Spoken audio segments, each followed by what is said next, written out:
네, 안녕하세요. 나무쌤입니다. 아유, 여러분 드디어 6회차 시험이 끝났습니다. 네, 가채점 이제 답안까지 나왔는데 시험을 잘 보셨건 못 보셨건 일단 보신 분들 모두 다 축하드립니다. 네, 분명 많은 것들을 얻어 가셨을 겁니다.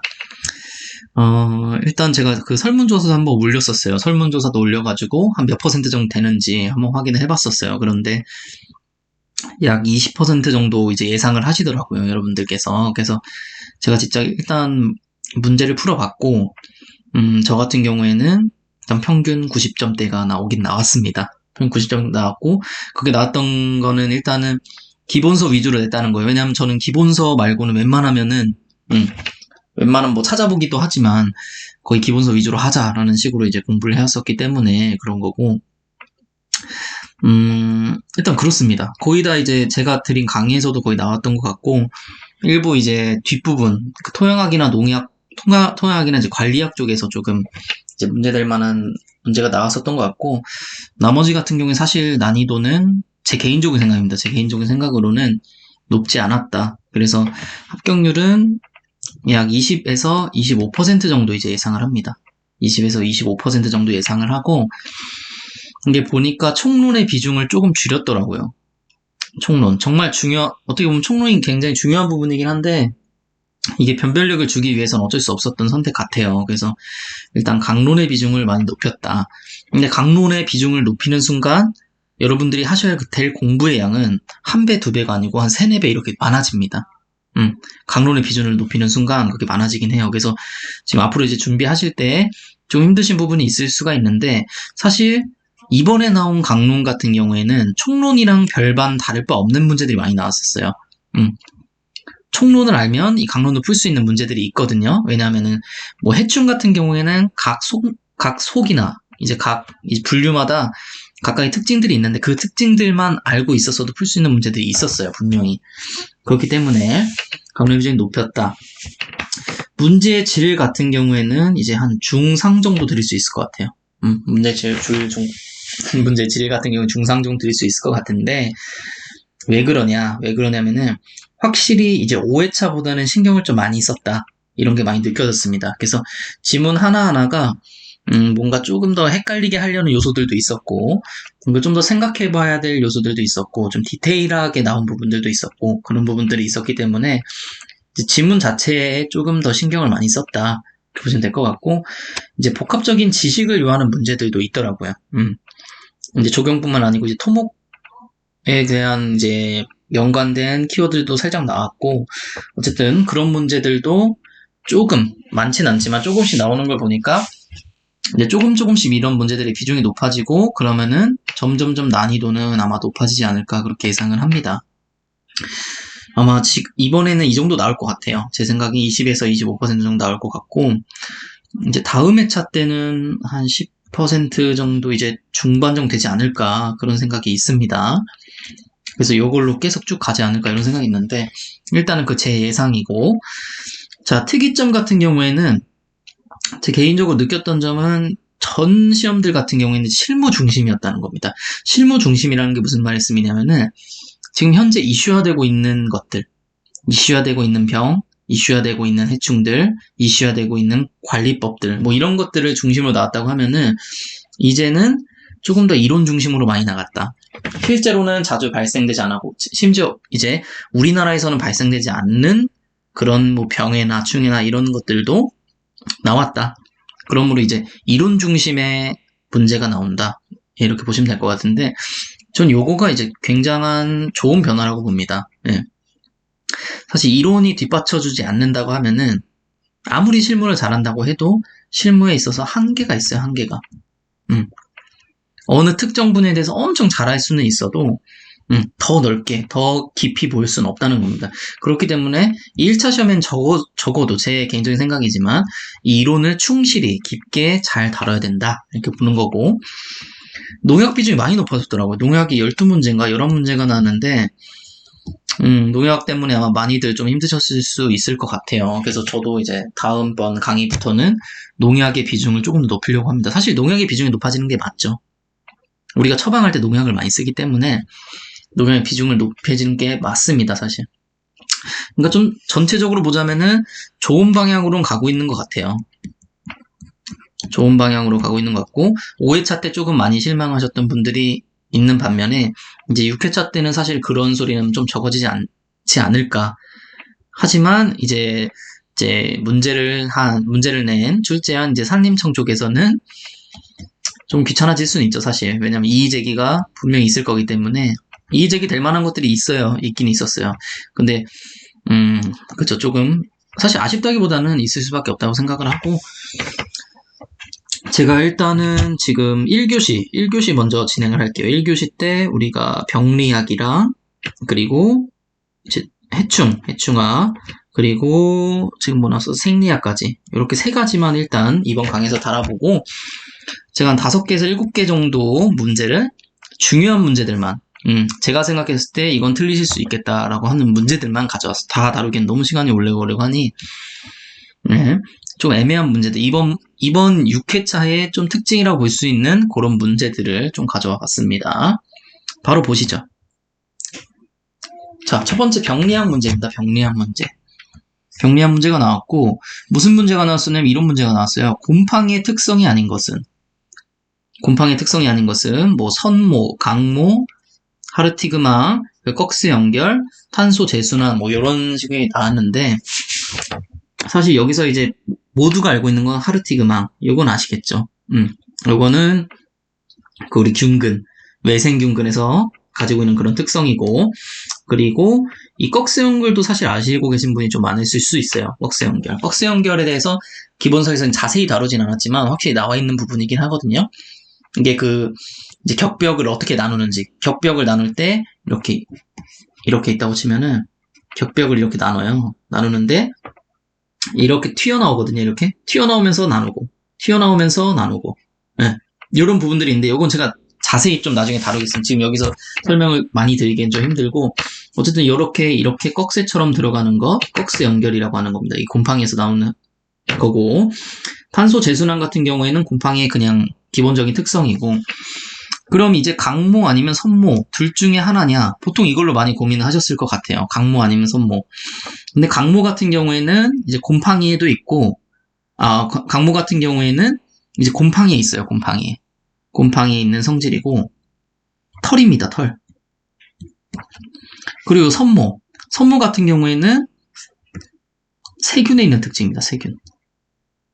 강모도 사실 그러니까 세균의 강모도 있는데 이 선모 같은 경우에는 이 세균만의 특징이에요. 세균만의 특징. 그렇기 때문에 1번 이제 곰팡이 특성이고 자 보시면은 여기서 여기 여기 선모입니다. 선모. 여기. 이게 세균인데 세균에 이렇게 털같이 나 있는 애들이 있어요. 이런 게 이제 선모라고 보는 거고 보는 게 아니고 선모인 거고 자 4번 코디트 이론 설명으로 옳은 것은 자 정답은 일단은 정답이 요거입니다. 정답이 요건데 자 다들 헷갈리셨던 분들이 바로 여기에요. 요 부분. 주된 내용은 부우제와 건전제 경계의 방어벽을 형성하는 것이다. 이렇게 보고 있어요. 이게 맞는 얘기일까요? 맞는 얘기 같죠? 그때 보통 어떻게 되냐면은 이렇게 목재가 있다고 쳤을 때 우리가 상처가 뭐 이런 식으로 났잖아요. 아니다. 죄송합니다. 뭐 상처를 포함해서 뭐 이런 식으로 났다고 쳐요. 그러면은 이 상처 부위가 이제 대표적인 이제 부우제가 되겠죠. 부우제고 자 이렇게 또 뭐가 있냐면은 변색 부분 된 게 있어요. 변색 부분. 색깔만 변한 부분들이 있어요. 변색되는 부분. 이 코디트 이론 같은 경우에는 여기에 방어막을 만드는 거예요. 그러니까 건전부랑 변색부랑의 경계 여기에 생기는 게 뭐다? 이게 코디트 이론이다. 그렇기 때문에 이거는 아니고 5번 방어벽 4는 나무에 상처가 생긴 후 그쵸 이 코디트 이론 자체가 상처가 생기기 전에는 생기지 않아요. 상처가 생기고 그 다음에 부우가 진행이 되는 거예요. 그리고 그 부우를 막으려고 하는 게 이 코디트 법칙인 거고 자 어쨌든 상처가 생긴 후 만들어진 조직에 형성된다. 그쵸 이게 상처가 만들어지지 않았으면은 그냥 똑같잖아요. 이 네모로 그냥 이랬던 게 이렇게 된 거야. 이렇게 된 거잖아요, 지금. 그쵸? 이렇기 때문에 요거는 5번이다. 이렇게 보시면 되시고. 자. 다음. 5번입니다, 5번. 제가 요 문제를 틀렸어요. 병리학 같은 경우에는 두 문제 틀렸는데, 그 중에 한 문제가 요겁니다. 나무병의 임업적 방제법으로 옳은 것은 이렇게 돼 있어요. 임업적 방제법. 제가 이거 틀린 이유가 이 임업적 방제법 때문인 것 같은데 한번 보겠습니다. 자, 1번 토양 배수 환경을 개선하면 빗자루병 발생을 줄일 수 있다. 사실 여기서부터 좀 고민했어요. 이게 맞는 얘기인데 제 생각엔 맞는 얘기거든요. 왜냐면 배수 환경을 개선하면 당연히 수세가 좋아질 것이고 수세가 좋아지면은 빗자루병 발생 뿐만 아니고 모든 병 발생을 줄일 수 있잖아요. 그래서 이제 거시적으로 보면 맞지 않나 해가지고 일단 세모. 자, 두 번째 소금 전정으로 통풍 환경을 개선하여 입전문이병 발생을 줄일 수 있다. 이것도 맞는 것 같은데 했는데 제가 여기서 약간 꼬아서 생각한 게 어쨌든 전정을 하게 되면 상처가 발생이 되지 않습니까? 네? 전정을 하게 되면 상처가 발생이 돼서 심지어 유럽에서는 전정을 안 해요. 유럽은 전정을 안 하고 약간 무거운 이런 추를 던집니다. 나무에다가 살짝 무거운 추를 던져서 죽은 가지만 이렇게 떼어내는 그런 방식으로 이제 나무를 관리를 하기 때문에 어쨌든 이 전정 자체를 부정적으로 봤어요. 그래서 이것도 뭔가 좀 애매하다라고 생각하고 있었고 무육 작업은 발병을 줄이는 한편 각종 병의 조기 발견을 감소시키는 게 아니고 이거는 조기 발견을 할 수 있도록 증가시키죠. 그러니까 이거는 확실히 아니고 자 4번 저는 이 4번이라고 했습니다. 사실 오동나무 임지의 탄저병은 돌려짓기를 통해 발생을 줄일 수 있다. 제가 알기로는 탄저병이 윤작을 통해서 발병을 줄일 수 있는 걸로 알고 있거든요. 있는데 이게 좀 이상한 거예요. 좀 일단 답은 이거였어요. 답은 2번이었는데 답은 2번이긴 했는데 저는 좀 뭔가 애매했어요. 그래서 제가 생각한 게 이 임업적 방제법이 아닌가 혹시 임업적 방제법이 아니라서 이걸 답이라고 안 한 건지 이걸 답이라고 안 한 건지 이거 좀 약간 요 부분 이 문제는 좀 애매하다. 좀 그렇게 볼 수 있을 것 같아요. 하지만 지금 현재 우리나라에서 뭐 하고 있는 방식으로 치자면은 요게 뭐 맞을 수도 있지 않을까. 뭐 그래도 그나마 인정할 수 있을 것 같습니다. 자, 그리고 5번은 황산 암모늄은 알칼리화가 아니고 이제 산성이죠, 산성. 그렇기 때문에 여기 아니고 산 들어가면 웬만하면 산성이라고 보시면 됩니다. 어쨌든 이 문제는 약간 의아한 상태로 그렇게 완전하게 이해할 수는 없었어요. 하지만 어쨌든 답을 2번이라고 했으니 답은 2번이라고 하네요. 자, 다음 나갑송 가지끝 마른병 나갑송 가지끝 마른병에 대한 설명으로 옳은 것은 제 강의를 유의 깊게 들으셨으면은 이 문제는 확실하게 맞힐 수 있었어요. 사실 왜 그러냐면 이 나갑송 가지끝 마른병에 대한 특징들이 굉장히 많아요. 많은데 그 특징들이 다른 병들과 공통점이 너무 많아요. 예, 그래서 저는 얘의 차이점만을 적었습니다. 특별한 거. 다른 병들이랑 좀 다르게 얘만 좀 특이한 점이 있잖아요. 그 부분이 바로 이거예요. 4번. 이 나갑송 가지끝 마른병에 대해서 제가 어떻게 그때 설명드렸었냐면은 이렇게 설명이 드렸어요. 나갑송 가지 마른병, 선고병이라고 불리고 그리고 1번 6, 7월의 특징입니다. 이게 특징. 6, 7월에 감염되면 수간의 위쪽만 남기고 낙엽되어 가지 끝이 아래로 처지고 8, 9월에 감염되면 가지는 꼿꼿이 선체로 말라 죽는다. 이렇게 월에 따라서 다르게 이제 어떤 요런 증상이 이제 이 계절에 따라 죄송합니다. 말이 꼬이네 오늘. 계절에 따라서 감염의 증상이 다르다는 거. 제가 요거를 특징적으로 해서 뽑았었거든요. 근데 이 부분이 그대로 나와가지고 좀 놀랐어요. 사실. 이 부분 나왔다는 점. 그래서 답은 4번이다. 나머지는 다 틀리기 때문에 볼 필요 없으시고. 자, 나무에 발생하는 불마른병에 대한 설명을 옳지 않은 거. 자, 이 부분도 제가 정리한 대로 나왔어요. 이 불마른병에 대한 설명도 제가 어떻게 정리했었냐. 불마른병. 자, 특징에서 제가 딱 이것만 다뤘었거든요. 부위별로 어떤 식으로 이렇게 전반이 되는지, 어떤 식으로 감염이 진행이 되는지에 따라서 정리했었는데, 자, 문제 다시 한번 보시죠. 자, 첫 번째, 과실에서는 수침상 반점이 생긴다. 과실에서 수침상 반점이 생긴다. 오케이. 꽃은 암술머리가 가장 먼저 감염된다. 봅시다. 꽃은 암술머리에서, 그렇죠. 시작해서 전체로 되고, 오케이. 자, 잎에서는 가장자리에서 증상이 먼저 나타난다. 이건 사실 전 2회차인가 3회차에서도 한번 나왔었어요. 보시죠. 잎에서는 가장자리에서 인맥을 따라서 된다. 가장자리에서 맞죠? 이것도 맞고. 자, 늦은 봄에 어린 잎과 작은 가지 및 꽃이 갑자기 시든다. 이거는 여기에 이제 적혀있진 않은데, 이거는 뭐 전체적으로 설명한 거니까 맞습니다. 갑자기 시들고 불탄 것처럼 막. 자, 5번. 큰 가지 형성된 병반으로부터 선단부의 작은 가지로 번져간다. 자, 가지 적었나요? 선단부의 작은 가지에서 가지 아랫부분으로 갑니다. 선단부의 작은 가지에서부터 일로 갑니다. 그래서 이건 틀린 답입니다. 자, 요 두 가지 문제를 풀면서 무슨 생각이 드셨나요? 자, 이렇게 낼 수밖에 없어요. 이제는 문제를 이렇게 낼 수밖에 없고, 그래서 이렇게 정리했었던 거예요, 사실은.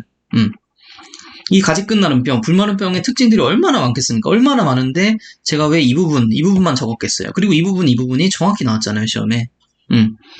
왜 그렇냐면은 여러분들이 이제 공부하실 때 이렇게 공부하셔야 돼요. 얘만의 특징을 찾으셔야 되고 바로 얘만의 특징을 찾으셔야 됩니다.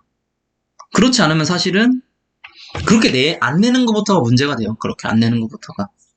이 낙엽수 가지 끝마른 병에 대해서 갑자기 뭐 잔항균부터 시작해가지고 잔항균에 대한 건 쭉쭉쭉 내고, 이게 사실은 이 본질에서 좀 멀어지는 문제죠.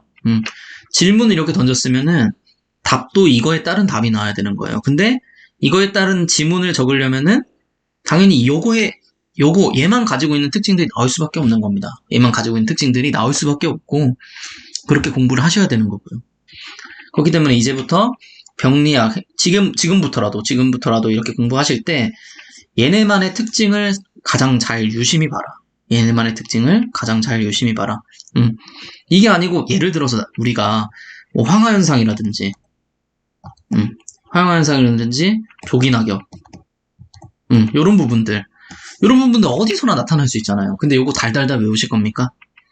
요건 당연한 얘기예요. 어떻게 보면은 잎에 걸리는 병은 사실 시드름병 빼고는 조기낙엽 될 확률이 높아요.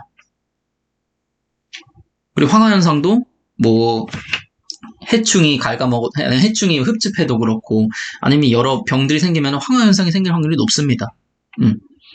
그러니까 이런 공통적인 거를 외우시지 마시고, 그런데 시간 쓰지 마시고 얘네만의 특징을 알고 가신다. 다시 한번 제가 강조드렸어요. 자, 17번 한번 보겠습니다. 17번 시드름병에 대한 설명으로 옳은 것입니다. 옳은 것만 찾아낼게요. 그러면 나머지는 다 틀리기 때문에. 자, 3번 보겠습니다. 벌티실리움, 답이 3번이거든요. 벌티실리움 시드름병균에 감염된 느릅나무 가지는 변제부 가장자리가 녹색으로 변한다. 오케이.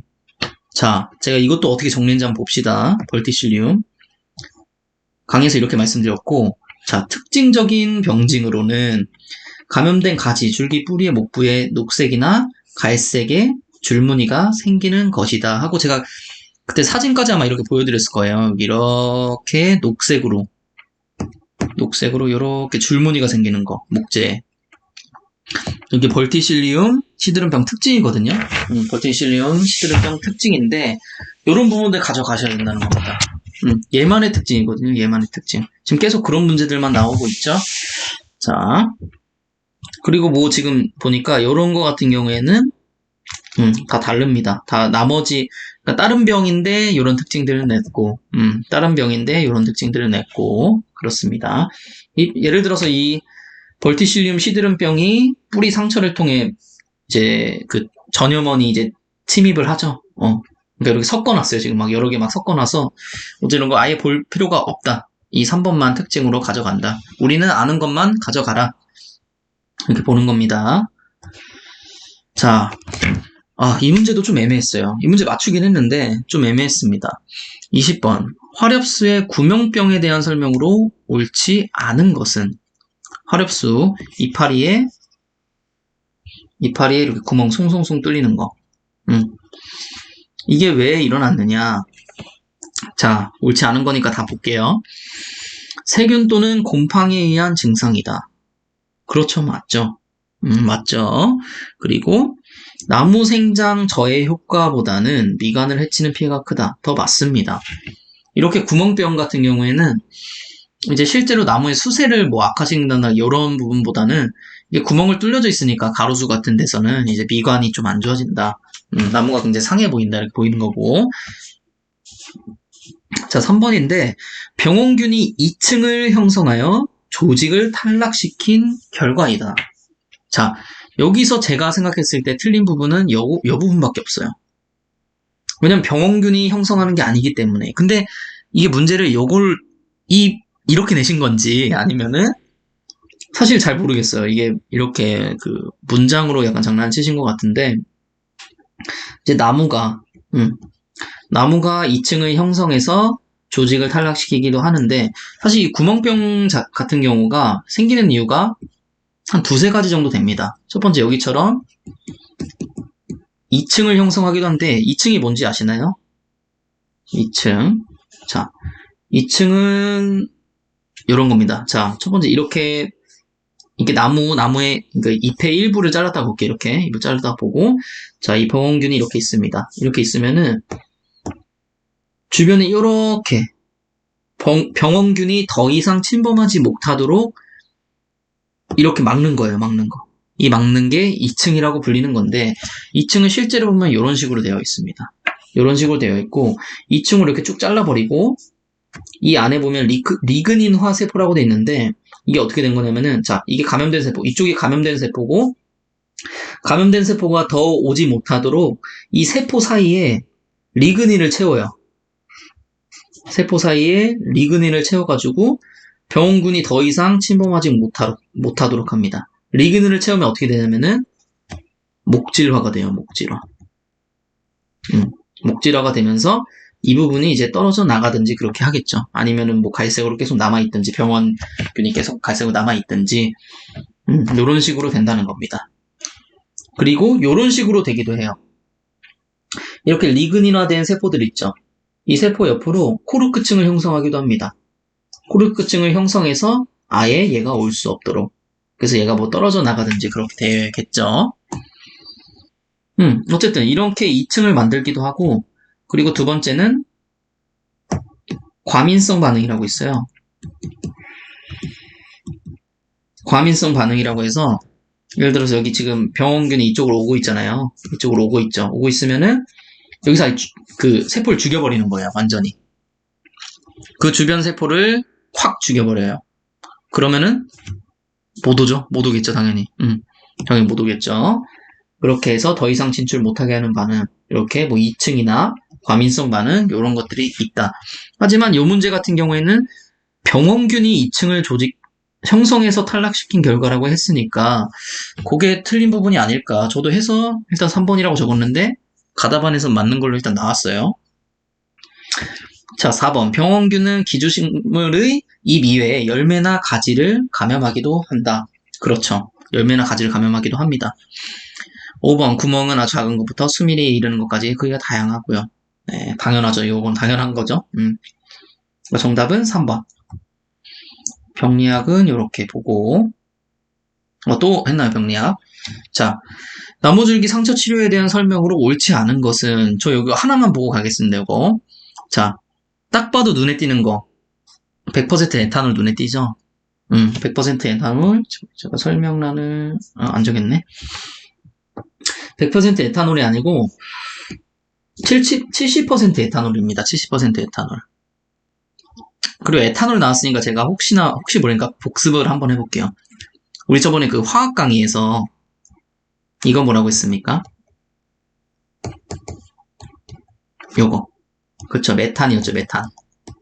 메탄에 OH 들어가면 뭐라고 했었죠, 이렇게? 메탄이었고, 그렇죠. 메탄올.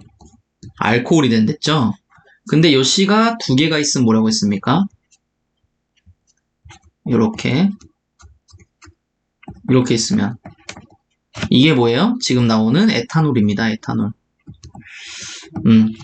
에탄올이 이 미생물들한테 무슨 역할을 하냐면은 단백질을 응고시키는 역할을 해요. 단백질을 응고시키는 역할을 합니다. 단백질을 응고시키는 역할을 하는데 100%를 안 쓰고 70%로 희석해서 쓰는 이유는 뭐냐면은 100%를 쓰게 되면은 이 단백질, 그러니까 이 에탄올이, 자, 미생물이 이렇게 있다고 봅시다. 미생물이 이렇게 있고, 미생물 외벽에 뭐가 있을까요? 세포막이 이렇게 있습니다. 세포막이 있는데, 이 100%를 쓰게 되잖아요? 100%를 쓰게 되면은, 너무 강해가지고, 이 단백질 응고하려는 게 너무 강해가지고, 여기서 응고가 돼버려요, 이렇게. 이 세포막 부근에서 응고가 돼버립니다. 이게 실제로 얘한테 어떻게 보면은, 전염이 되게, 실제로 유효하게 되려면은 이 세포막 안으로 들어와야 되거든요. 그래서 이 70%를 쓰는 거예요. 70%는 들어와가지고 여기서 단백질이 응고가 됩니다. 이 내부에서 응고가 되기 때문에 그래서 70%를 쓰고 웬만하면은 다 70% 쓴다고 보시면 돼요. 그래서 이거는 확실히 답이 아닙니다. 100% 에탄올은 확실히 답이 아니기 때문에 요건 2번입니다. 자, 다음 해충학 나왔어요. 해충학도 나왔는데, 자, 이제부터 조금 더 빨리 가볼게요. 자, 복숭아가루 진딧물에 대한 설명으로 옳지 않은 것이신데, 자, 여기서 여러분들이 유의해야 될 부분이 있어요. 제가 맨 처음에 뭐라고 말씀드렸냐면은, 맨 처음 부분 잠깐 한번 볼까요? 자, 맨 처음 보시면은, 자, 강론 비중이 높아졌다고 했어요. 강론 비중이 높아졌다고 했고, 제가 이거 높아졌다고 말씀드리면서 뭘 말씀드렸냐면은, 그래도 총론만 알아도 풀 수 있는 문제들이 많이 나왔다라고 했는데 그 중에 한 문제가 이겁니다. 자, 복숭아 가루 진딧물이 아니라 그냥 진딧물이었어도 풀 수 있는 문제였어요. 그냥 진딧물이라고 생각하고 가도 풀 수 있는 문제였다는 겁니다. 자, 4번 한번 볼게요. 감모는 뭐죠? 감모는 어떻게 보면은 정말 죄송한 말이지만 이제 애 낳는 어떻게 보면은 애만 낳는 암컷을 말해요. 감모는 애만 낳는 암컷인데 이 감모에서는 무조건 무시형 암컷만 낳습니다. 그 어떤 진딧물에서도 감모에서는 무시형만 낳아요. 그렇기 때문에 여기에 답이 아니다. 이렇게 바로 알 수 있는 문제였고요. 자, 이게 좀 어려웠어요. 곤충의 기관계에 관한 설명으로 옳지 않은 것은 체벽이 함입해서 생기죠. 그 곤충에 보시면은 곤충 이렇게 몸이 있다고 보시면은 기문 요런 데 있잖아요. 기관계가 여기 있잖아요. 그쵸? 머리가 이렇게 있다 보시면은 요런 데 있잖아요. 그쵸? 기관계가. 기관은 외배엽성이다.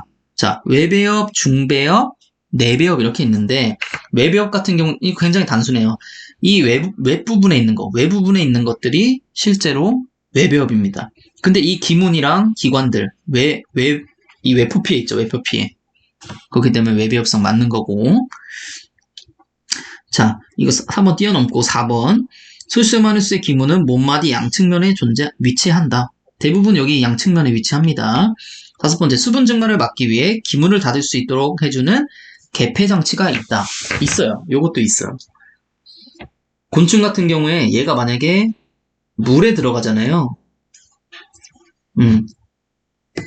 물에 들어가도 일정 부분 이제 숨 쉬는 것처럼 될 수가 있어요. 왜 그러냐면은 이 기문을 닫아버립니다. 이렇게.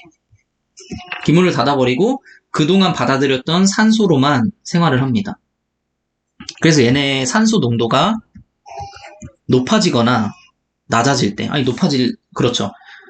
보통은 높아질 때죠. 그렇죠. 산소 농도가 너무 높아서 더 이상 산소를 흡수하지 않아도 될 때, 그럴 때 이 기문을 막고 기존에 있는 상수를 써가지고 에너지를 만들든 그렇게 하는 거예요. 개폐 장치가 있고, 사실은 저 요거 몰라요. 이 내부 기생봉의 유충은 개방기관계로 되어 있다. 이 내용은 모르고 있었어요. 근데 일단 곤충 같은 경우에는 이렇게 바깥에 나와 있는 개방기관계는 맞죠. 개방기관계는 맞는데 이 내부 기생봉, 그러니까 다른 게 다 맞아서 저는 이 번호를 선택했을 뿐이고, 이 내부 기생봉 같은 경우에는, 그러니까 제가 유추한 거는 어쨌든 이런 곤충들 안에서 살고 있는 얘라고 생각을 했고, 그 안에 있을 때는 개방기관계로 되면 안 되겠다라고 그냥 제 나름대로 생각을 했어요. 근데 요건 찾아봐도 뭐 별로 내용이 안 나오더라고요. 어찌됐건 나머지가 확실하게 맞으니까 요건 아닌 걸로 해서 그렇게 정답을 찾았었습니다. 다음 넘어갈게요. 자, 가의 습성 및 형태에 따른 해충의 구분을 옳지 않은 것. 사실 요런 게 이제 많이 나오죠. 해충학에 보통 보면은. 그래서 충형을 만드냐, 흡집을 하냐, 천공성이냐, 종실 구가해충이냐, 식엽성이냐 이런 식으로 나눠볼 수가 있고 한번 보자고 하면은 이제 충형형성 해충. 충형형성 해충엔 입에 혹 들어간 애들이라고 했죠. 입에 혹 들어간 애들은 무조건 충형형성 해충이고 예외가 3가지가 있는데 예외가 여기 2가지나 나와버렸어. 그러니까 조금 어렵게 낸 거죠. 어떻게 보면은. 산림청에서도 은근히 생각을 하고 낸 거예요. 외줄면충이랑 떼줄납작진딧물이랑 그 큰팽나무이라고 있어요. 큰팽나무 이렇게 3개가 이름에 혹이 안 들어가는데 혹을 만드는 애 3명. 충형 형성은 결과적으로 맞고 흡집성, 방패, 선녀, 이 맞고요. 천공성인데 소나무 좀이랑 하늘수 맞습니다. 천공성인데 이 느티나무 벼룩바구미 있잖아요. 느티나무 벼룩바구미는 좀 애매해요. 사실. 전 근데 처음에 사실 공부했을 때 얘는 천공성이라고 생각했어요. 왜냐하면은 이 느티나무 벼룩바구미 같은 경우에는 잎에 구멍을 뚫거든요. 잎에 구멍을 뚫어요. 잎에 구멍을 뚫는데 어쨌든 간에 분류가 얘가 식엽성으로 그냥 되어 있으니 식엽성 해충으로만 봅시다. 네. 잎에 구멍을 뚫지만 일단 식엽성으로 보고 그 천공성은 어차피 우리가 그 목재에 구멍을 뚫는 애들을 말하기 때문에 그래서 이 바구미는 아니다. 그래서 정답은 3번. 요것도 맞고 식엽성 요것도 맞고. 자, 넘어갈게요. 그렇죠. 제가 이런 식으로 한번 정리해서 말씀을 드렸었죠. 그래서 뭐 종실 구가해충이나 충형형성해충 혹이 들어갔는데 나머지 이렇게 있었고 천공성은 뭐 하늘소, 나무좀, 박쥐나방, 복숭아, 유리나방 이런 게 특이한 점이죠. 박쥐나방이랑 복숭아, 유리나방 이런 애가 특이한 천공성이잖아요. 그리고 우리 느티나무 벼룩바구미 여기 있죠. 잎을 가야 하고 유충과 성충 모두 잎을 가야 한다. 이렇게 보시고 나중에는 이렇게 한꺼번에 잘 공부하셔야 됩니다. 지금 문제풀이니까 좀 많이 넘어가는데 자, 소나무 좀에 대한 설명으로 옳지 않은 것은 연 1회 발생 맞고요. 성충 맞고요. 자, 모든 해충을 요건 알고 계셔야 돼요. 연 몇 회 발생하냐? 뭐로 활동하냐? 모든 해충에 대해서 알고 계셔야 됩니다. 모든 해충이라고 하면은 이제 기본서에 따른 건데 자, 다른 건 제가 뭐 제 강의 들으라고 사실 추천을 그렇게 많이 말씀 안 드리겠는데 이 발생 횟수랑 성충 월동하는 거 요건 제가 기본서 전체 있는 거를 하나도 빠짐없이 해서 정리를 한 게 강의로 올렸거든요. 그러니까 그걸 참고하시는 게 좋을 것 같아요. 가장 간단하게 아실 수 있을 겁니다. 그거는. 자, 우한신성충은 신초를 가해하며 늦가을에 월동처로 이동한다. 이것도 맞는 내용입니다. 앙코성충은 쇠약한 다음에 구멍을 뚫고 침입하여 산란한다. 맞고 4번째. 자, 요런 내용 그냥 읽어봐도 어느 정도 맞을 것 같죠? 맞을 것 같으면 맞는 겁니다. 부한 유충은 성충의 갱도와 거의 직각으로 내수피를 섭식한다. 이건 넘어가고 일단 넘어갈게요. 5번. 유충은 오령기를 거치며 성숙 유충이 수평 갱도와 직각으로 번데기 방을 형성한다. 자, 이게 무슨 말이냐? 나무를 우리가 인면으로 이렇게 있다고 봅시다. 나무 인면으로 이렇게 있는 거예요. 이게 지금 나무입니다. 이 말인즉슨 수평으로 갱도를 뚫고 번데기 방을 이렇게 형성을 했다는 거예요. 수평으로 이렇게 뚫고 번데기 방을 지금 이 선홍 색깔 번데기 방을 이렇게 형성을 했다는 겁니다. 자, 이게 맞는지 한번 봅시다. 소나무좀이 어떻게 가열하는지.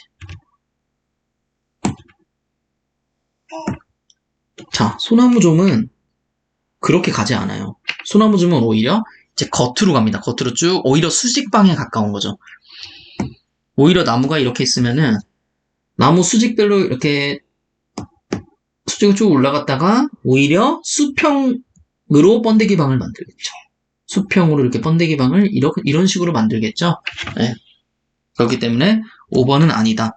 그래서 요거 같은 경우에는 소나무즘이 어떤 식으로 가했었지? 라고 머릿속에서 약간 한번 이미지를 꺼내 보셨으면 충분히 맞추실 수 있는 문제라고 생각을 합니다. 답은 5번.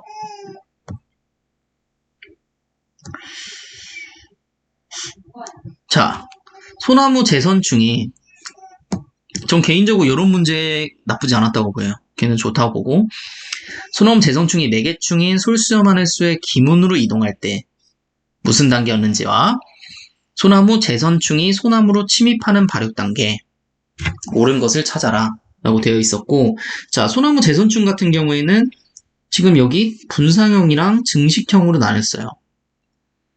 이 분산형, 증식형이 뭔지 모르시는 분들도 분산은 뭔가 기주를 옮기고 어떤 내 생활환경을 옮기는 것을 이제 분산형이라고 보면 될 것 같고, 증식형은 말 그대로 이제 가해하는 겁니다. 집중적으로 가해하는 그때 증식형이라고 할 것 같아요.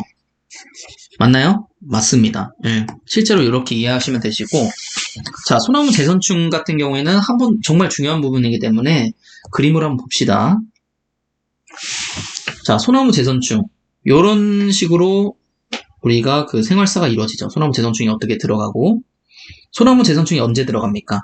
이 솔수염하늘수가 나무에서 번데기에서 우화될 때, 그때 여기 자글자글 있던 이 소나무 재선충들이 들어가가지고 기문을 통해 들어가가지고 이 소나무 재선충이 다른 소나무로 가서 새순을 먹을 때 그때 이렇게 침입하는 거잖아요. 그쵸? 그때 침입을 하는데, 자, 첫 번째 지금 문제에서 묻는 것은 이 언제 들어가느냐, 그리고 소나무에 언제 또 감염시키느냐, 이렇게 두 가지를 물어본 거예요. 요게 1번이고 2번 이렇게 물어본 겁니다.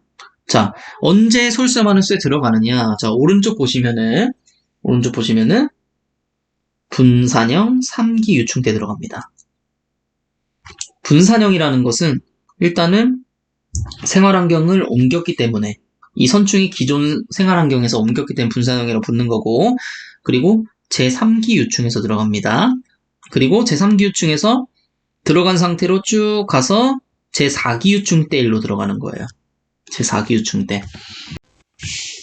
그래서 답을 찾으면은 이제 5번에 있는 것 같아요. 5번에 분산형 3기 유충, 분산형 4기 유충, 요게 답입니다. 요게 5번이 답이고, 근데 맞다, 요게 좀 이상한데, 요게 가다반이 지금 4번이라고 나와 있거든요. 요게 4번이라고 나와 있는데 좀 이해가 하기 힘드네요. 저는 좀 모르겠어요. 이거 이 문제는 이번 쌤은 좀 패스해 주겠습니다. 네, 저는 패스할게요. 왜냐면 제가 알기로도 요공으로 알고 있었는데, 어쨌든 저도 요 문제 틀렸고요. 실제로 풀었을 때. 그래서 좀 의아했습니다. 그래서 다시 자료를 보니까 요건 계속 이렇게 나와 있는 것 같아서 제가 잘못 해석을 한 걸까요, 요게? 일단은 이렇게 넘어가겠습니다. 또 사실 뭔지 모르겠어요, 요건 진짜. 이건 진짜 뭔지 모르겠어서 일단 넘어갈게요. 자, 다음 생리학으로 넘어왔습니다. 생리학 넘어왔고, 자, 52번 먼저 볼게요. 52번. 수목의 개화 생리에 관한 설명으로 옳지 않은 것은, 자, 진달래 단일 조건, 무궁화 장일 조건, 맞죠? 결실 풍년에는 탄수화물이 고갈되어 화학 발달이 억제된다. 맞습니다. 결실할 때는 이 결실하는데 모든 에너지를 쓰는데, 이 에너지가 탄수화물이 원천이 돼서 에너지가 나오는 거잖아요. 그렇기 때문에 탄수화물을 쓰는 겁니다. 결과적으로는. 어쨌든 이 탄수화물을 써버리기 때문에 화학 발달 억제됩니다. 자, 소나무에서 암꽃은 질소 관련 영양산대가 양호할 때 촉진되는데, 이렇게 소나무에서는 특히 소나무에서는 이 암꽃은 환경이 좋을 때, 그러니까 상태가 좋을 때 암꽃이고, 나쁠 때 숫꽃으로 됩니다. 나쁠 때 숫꽃으로 됩니다. 이렇게 보시고, 자, 5번 볼게요. 5번. 소나무에서 암꽃 분화는 높은 지베렐린 함량에 의해 촉진된다. 자, 요게 나진입니다. 나진. 요게 나진인데 한번 볼게요. 일단 지베렐린에 대해서 우리 한번 볼게요. 지베렐린에 대해서 다시 공부한다고 보고. 자, 이름은 지베렐린이고 벼의 키다리병 연구하면서 발견됐고요. 자, 미선수점자에 많고 목부와 사부를 통해서 양방향으로 이동할 수 있고, 자, 요 정도. 디테르펜의 일종이고요. 지베렐린 산성띠고, 그리고 자, 옥신, 그쵸. 옥신 같은 경우에 잘라낸 자엽초에서 세포분해를 촉진시킨다면은, 얘 같은 게, 지베렐린 같은 경우 원형 그대로의 식물체에서 세포 신장과 세포 분열을 촉진시킵니다. 그래서 옥신과 함께 사용 시 상승 효과를 일으키고, 자, 우리가 봐야 될 부분은 이 부분이에요. 초본류와 나자식물에서 개화 및 결실을 촉진시킨다. 자, 개화도 촉진시키고 결실을 촉진시킨대요. 그러면은, 아까 이 문장? 맞는 거 아니에요? 왜냐하면은 지베렐린에서 촉진된다고 했잖아요. 암꽃 분화가. 자, 이 부분은 뭐가 다른 거냐면은 이 암꽃 분화라는 말과 개화라는 말, 이 두 가지가 다르다는 걸 모르기 때문에 발생하는 겁니다. 자, 암꽃 분화는 무슨 말이냐면은 세포들이 암꽃화 되어가는 과정입니다. 세포가 말 그대로 진화하고 있는 거예요. 세포가 암꽃화되고 있는 거고, 이 개화는 꽃이 피는 겁니다. 이 두 개는 엄연히 다르다고 보시면 되는 거예요. 근데 우리 문제 나온 거는 이 암꽃 분화인 거고, 자, 지베렐린과 옥신의 농도가 높아지게 되면은 어떻게 되냐면은, 이 화성 호르몬이, 지베렐린 옥신의 농도가 높아지면 화성 호르몬이 없어집니다. 대신 지베렐린 농도가 낮아지게 되면은 이 화성 호르몬이 증가가 하게 됩니다. 이 화성 호르몬이 뭐냐면은, 사실 저는 이 문제가 좀 애매하다고 생각한 게, 이 화성 호르몬이 밝혀진 부분이 거의 없어요. 밝혀진 게 거의 없기 때문에 이 지베렐린이나 옥신에 의해서 이 화성 호르몬이 변해서 지금 이 암꽃 분화가 되는 건데, 이 화성 호르몬 자체가 밝혀진 게 거의 없기 때문에 이 문제도 좀 모르겠어요. 저는 이게 나와도 되는 건지 사실 모르겠지만, 그래도 지금까지 대략적으로 알려져 있는 것에 따르면은 지베렐린과 옥신의 함량이 낮아지게 되면 이 화성 호르몬이 증가합니다. 화성 호르몬은 이 암꽃 분화에 관련된 그런 호르몬인데, 이게 증가하게 되면서 이제 암꽃이 분화하게 된다. 암꽃이 분화가 촉진이 된다. 여기에 의해서. 다시 한번, 옥신이랑 지베렐린의 농도가 낮아지면은 이 화성 호르몬이 축적이 돼요. 쌓여요. 축적이 쌓이게 되면서 암꽃을 분화시킬 수 있는 환경을 만들어줍니다. 네, 이렇게까지 보시면 될 것 같아요. 굉장히 어려운 문제죠. 사실 어려운 문제고, 요게 이제 1번부터 4번까지가 확실하다고 생각하면은 5번을 찍으시는 분들이 있을 텐데, 그게 아니면 조금 어려웠을 수 있어요. 어쨌든 요 문제는 그렇게 되고, 요거 같은 경우에는 그냥 제가 그냥 좀 가져와 봤어요. 그래서 온도에 따라서, 습도에 따라서, 일장에 따라서, 양분에 따라서 어떤 기준보다 높으면은, 그리고 낮으면은 암꽃이 분화되고, 높으면 숫꽃이 분화가 되고, 이런 식으로 나뉘어지는 게 있다. 이 정도로만 알고 계시고요. 다음 넘어가겠습니다. 자, 56번. 수목의 무기이온 흡수 기작에 관한 설명으로 옳지 않은 것은 무엇일까요? 자, 1번부터 보겠습니다. 세포벽 이동은 비가역적이며 에너지를 소모한다. 아니죠. 이거 처음부터 아니죠. 에너지를 소모하지 않고, 그리고 가역적이죠. 왔다 갔다 할 수 있고 에너지 소모를 안 하죠. 완전 자유롭게. 자유 그 자체. 이게 아포플라스틱이잖아요. 아포플라스틱. 그리고 심플라스틱. 이렇게 두 개로 나눠지는데, 아포플라스틱은 우리가 흔히 말하는 어디 아프다. 세포벽을 막 찍고 가니까 아프다. 이 심플라스트는 심플하게 그냥 세포 거슬러서 간다. 심플라스틱, 아포플라스틱. 어쨌든 이 아포플라스틱은 이 자유로운 놈입니다. 굉장히 자유로운 놈이어서 에너지도 소모를 안 하고 비가역적이고 굉장히 수동적인 그런 아이예요. 어쨌든 이렇게 1번입니다. 답은. 자, 62번 생물학적 질소 고정에 관한 설명으로 옳지 않은 것을 찾으시오. 답을 먼저 봐보면은 자, 이겁니다. 소철과 공생하는 질소 고정 미생물은 클로스트리디움이다. 자, 이런 문제 푸실 때 어떻게 해야 되냐면은 이 소철 있죠? 요건 일단 머릿속에서 제외시키세요. 그럼 무슨 문장이 남죠? 공생하는 질소 고정 미생물은 클로스트리디움이다. 이렇게 보는데 이 클로스트리디움 자체가 비공생입니다. 비공생이고 편성 혐기성인가 하여튼 그 명칭이 그쵸? 편성 혐기성 세균입니다. 편성 혐기성 세균. 이게 무슨 말이냐면은 산소가 있으면 살 수 없는 놈이에요. 편성 혐기성 세균, 산소가 있으면 살 수 없는 놈. 산소가 있으면 살 수가 없어. 그 중에 이제 클로스트리디움이랑 뭐 이런 애들 있다.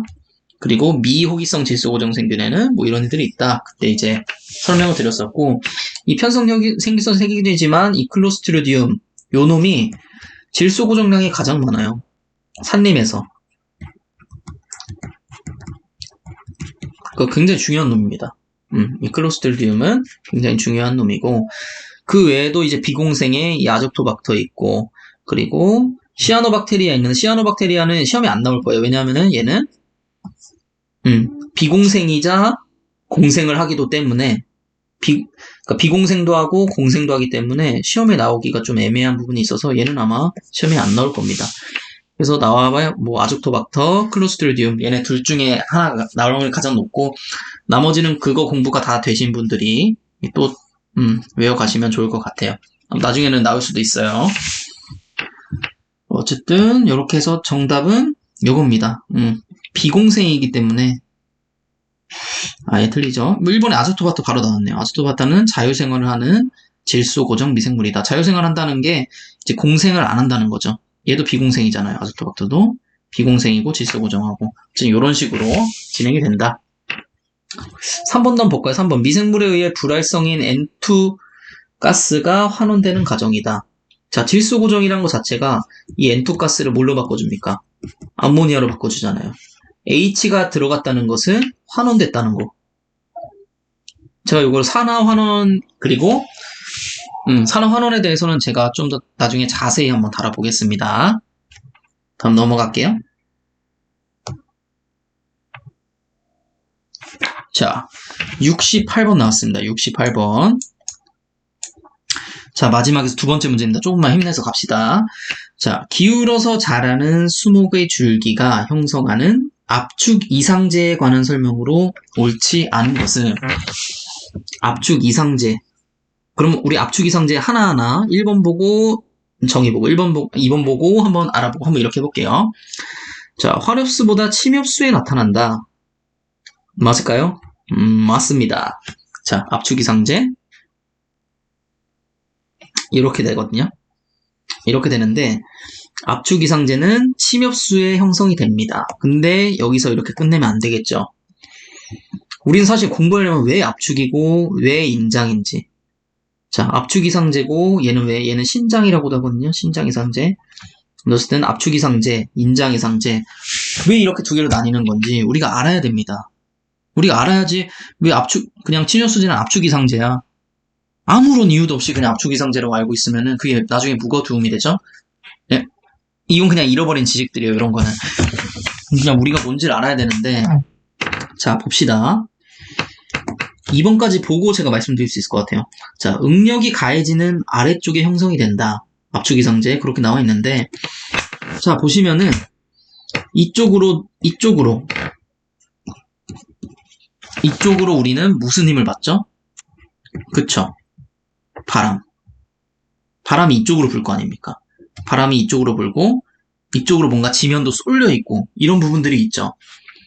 요런 힘을 받는 곳에 따라서 이 밑에 쪽 여기 쪽에는 어떤 힘을 받냐면은 압축하는 힘을 받아요. 자, 생각을 해보세요. 여기 사람이 서 있어도 우리가 지면에 이렇게 있고 발을 이렇게 아이고, 제가 그림을 진짜 못 그려가지고, 발을 이렇게, 그리고 발을 이렇게 짚고 있다고 봅시다. 이렇게 서 있으면은, 이렇게 서 있다고 할게요. 이렇게 올곧이 서 있어요. 앞으로 힘주지 말고, 올곧이 서 있다고 보면은, 우리는 어디에 힘이 많을까? 정지한 상태에서. 여기에 뒷발에 힘이 더 많이 들어가죠. 뒷발로 지탱하고 있을 거예요. 우린 분명히. 우린 뒷발로 지탱하고 있는데, 힘이 이렇게 모이잖아요. 내 모든 몸의 중심들의 힘이 모이잖아요. 그래서 압축하는 힘인 거고, 압축하는 힘인 거고, 그의 반대로 여기는 인장하는 힘이 됩니다. 자, 이쪽에. 인장력이 작용해요. 인장력이 작용하는데, 자, 우리가 이런 어떤 뭐 물체가 있다고 봤을 때, 여기 압축력입니다. 이렇게. 이건 아시겠죠? 반대로 여기에 인장력이에요. 자, 여기는 오히려 힘이 덜 들어갈 거예요. 힘이 분산되잖아요. 이렇게. 힘이 분산되죠. 그래서 이제 인장력이 작용한다고 하는 겁니다. 그래서 이제 압축이상제랑 인장이상제가 발생을 하는 건데, 보시면 이 뒤에 압축된다고 했죠. 뒤에가 압축된다고 했어요.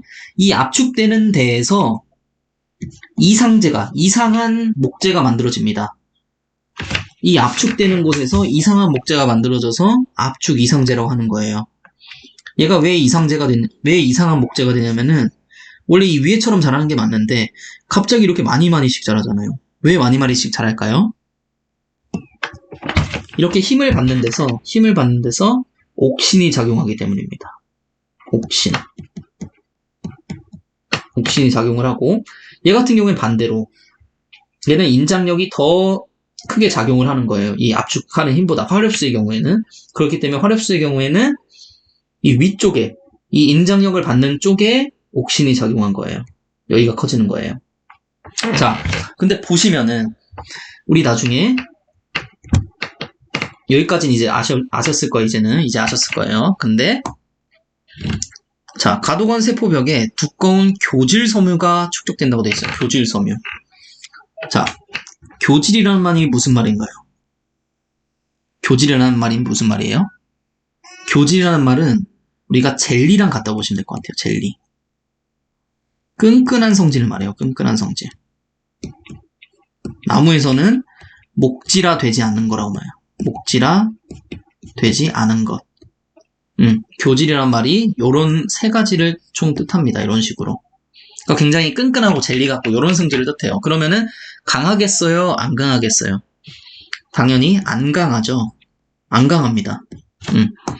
안 강한 성질을 가진 부분이 이 뒤쪽에 있어야 될 것 같습니까? 앞쪽에 있어야 될 것 같습니까?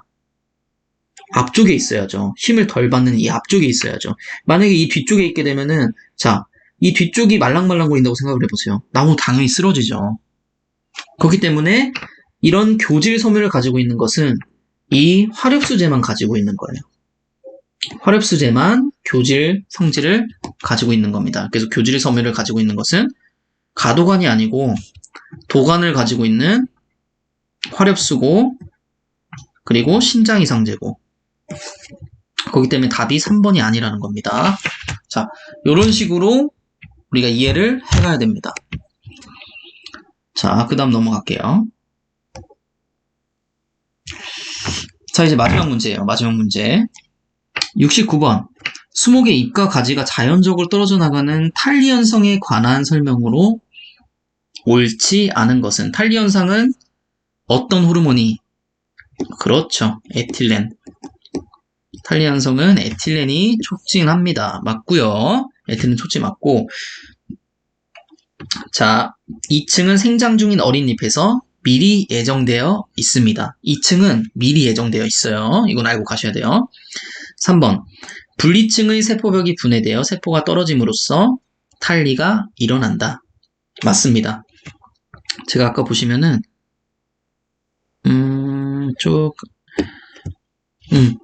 요걸 분리층이라고 보시는 거예요. 이렇게 여기서 쭉 떨어뜨려요. 이 뒷부분을. 그러면은 여기가 딱 끊기는 겁니다. 그러니까 끊기게 만들어주는 거고. 자, 네 번째. 탈리가 일어나기 전부터 보호층에 목질이 축적되기 시작한다. 자, 지금 분리층이란 말이 나왔고 보호층이라는 말이 나왔습니다. 이렇게 어떻게 되냐면은 우리가 가장 많이 보는 게 2층이 나무가 이렇게 있다고 치면은 잎이 이렇게 나와 있어. 가지가 이렇게 있고, 가지가 이런 식으로 달려 있고, 끝에 좀 크게 그릴게요. 이렇게 이런 식의 잎이 있다고 봅시다. 이런 식의 잎이 있다고 보면은 2층이 어디서 생기냐면은 여기서 생겨요. 가지랑 잎이 만나는 부분. 여기서 이제 2층이 생깁니다. 2층이 생기고 이거를 확대해서 봐볼게요.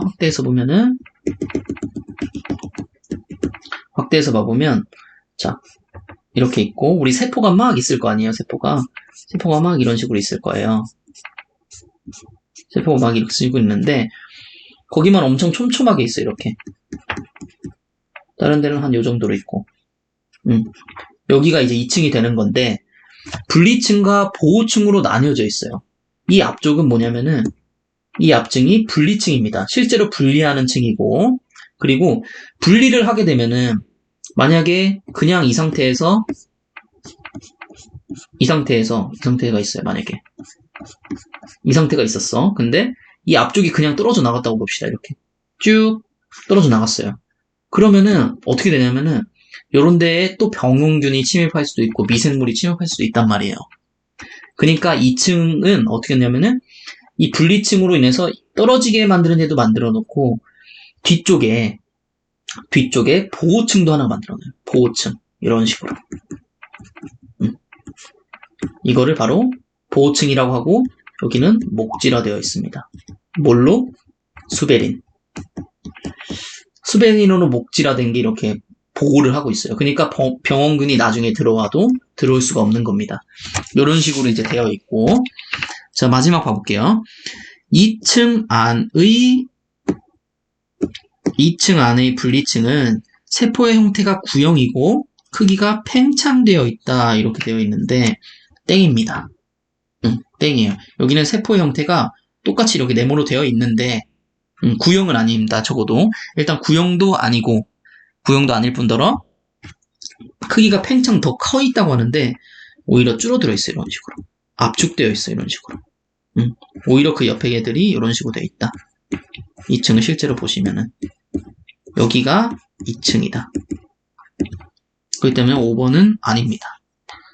이것도 이제 그 2층에 대해서 한번 찾아보시는 분들은 조금 아실 수 있는 부분이었어요. 사실은 2층이 어떤 식으로 되는지 제가 2층 하면서 그 사진을 좀 덜 가져오긴 했네요. 사실 어쨌든 2층이 이런 식으로 되어 있다. 2층은 실제로. 그리고 여기 이제 나뭇잎이 이렇게 달려져 있고 나뭇잎은 이제 떨어져 나가고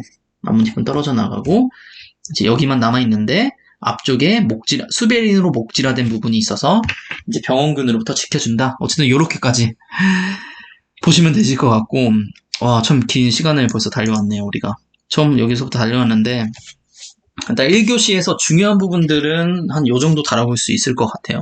그래서 저도 아까 말씀드렸다시피 아직도 이해 안 가는 부분들이 있어요. 이해가 안 가는 문제들이 있고 그런 문제들은 사실 뭐가 맞는지 저도 모르겠습니다. 네, 저도 모르겠는 문제들이 한 3, 4개 정도 있었던 것 같아요, 사실. 3, 4개. 그리고 그 이후에 찾아봐서도 답을 못 찾은 문제들이 한 3, 4개 정도 됐고, 어쨌든 간에 그런 문제를 제외하고 나서도, 그리고 그런 문제들도 풀 수 있는 수준의 문제였어요, 사실. 그냥 다른 게 명확하게 아닌 것들이 좀 있었기 때문에 풀 수 있었고, 그래서 난이도 자체는 사실 그렇게 높진 않았다. 난이도에 조금 아마 신경을 조금 더 쓰셔야 될 것 같아요. 아마 조금 더 쓰셔야 될 것 같고 일단 그래도 노력하신 게 많이 보였습니다. 산림청이나 이제 여러분들께서 이 관련된 분들이 정말 많이 노력을 하셔서 그래도 점점 좋아지고 있는 것 같아요. 희망이 오늘도 보이고 일단 네 주말 마지막인데 주말 잘 보내시고 또 다음 강의로 뵙겠습니다. 오늘도 제 강의를 들어주셔서 정말 감사합니다.